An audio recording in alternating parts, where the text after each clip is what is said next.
বন্ধুরা ভালো আছেন?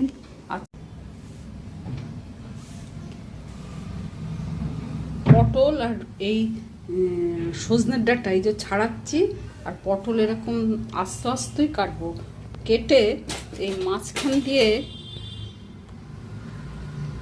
এই মাঝখানে এরকমভাবে চিরবো। এই পটলের জন্য পোস্ত বাটবো, পটল পোস্ত করবো, তো পোস্ত নিলাম, বেশিটা পোস্ত নিলাম, 4 চামচ পোস্ত নিয়েছি, আর 1 চামচের মতো তিল দেবো, আর এই দুটো লঙ্কা, গরম মশলা। এবার এই পটলগুলো ভাজছি, নুন নুন আর এই হলুদ,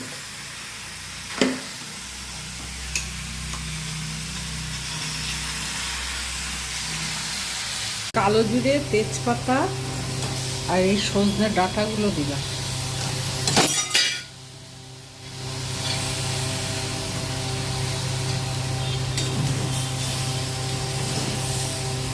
এবার এই পেঁয়াজটা দেবো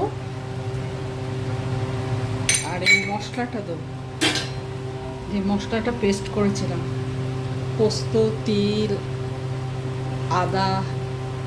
এবার একটু এই গুড় দিলাম, আর এই ধোয়ার জলটা দিলাম, মেশিন ধোয়া। একটু কাঁচা তেল দেবো,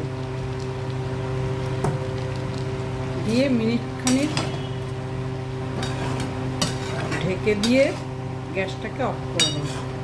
পোস্ত হয়ে গেছে। পটল পোস্ততে শুধু পটলই দেই, কিন্তু একটু সজনে ডাঁটা সিজন, তো সজনে ডাঁটা দিলে একটু সজনে ডাঁটা এই সিজনে খাওয়াও ভালো, হেলদি জিনিস, আর সজনে ডাঁটার একটা গন্ধ এর ভিতরে আসবে, বেশ আরও টেস্টি লাগবে।